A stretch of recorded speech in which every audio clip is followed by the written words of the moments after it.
പിന്നെ നമ്മൾ എനിക്ക് തോന്നുന്നു സ്കിൻ ബൂസ്റ്റേഴ്സ് ഉപയോഗിച്ചിരുന്നു, ചെയ്തിരുന്നില്ലേ, ബൂസ്റ്റർ ഫേസിൽ ഷോട്ട്സ്. ഫുൾ ഇഞ്ചക്ഷൻ വെച്ചിട്ട്. ഇതൊക്കെ പെയിൻഫുൾ ആയിരുന്നു ജിസ്മ? എനിക്ക് ആക്ച്വലി സിറിഞ്ച് എന്ന് പറയുന്ന സാധനത്തിനോട് ഭയങ്കരമായ ഒരു പേടി പണ്ടോട്ടുണ്ട്, ഇപ്പോഴും അതെ.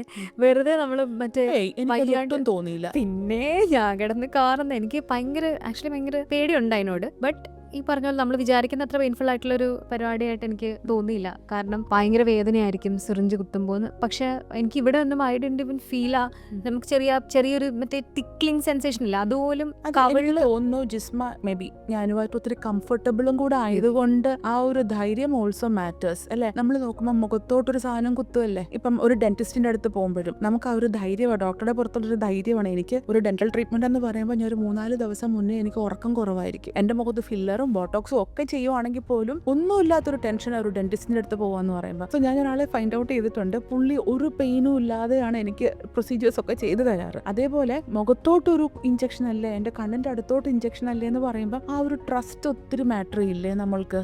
പെയിനിന്റെ അത് മാത്രമല്ല, ഇത് റോങ് ആയാലുള്ള പ്രശ്നങ്ങളും ഭയങ്കരമായിട്ട് ഐ ഹവ് സീൻ ദാറ്റ്. കാരണം എവിഡൻ്റ്ലി ആൾക്കാർ ഐഡന്റിഫൈ ചെയ്യുക, കണ്ണിന്റെ അടിവശം വീർത്തിരിക്കുക, അതൊന്നും സംഭവിക്കാതെ നമ്മുടെ ആ നീറ്റായിട്ടുള്ള രീതിയിൽ അത് ആവശ്യത്തിന് മാത്രം എന്നുള്ളത് എപ്പോഴും ഒരു ഡോക്ടറുടെ ക്രാഫ്റ്റ് തന്നെയാണ്. ഞാൻ ട്രൂലി ബിലീവ് ചെയ്യുന്ന ഒരു കാര്യമാണ്.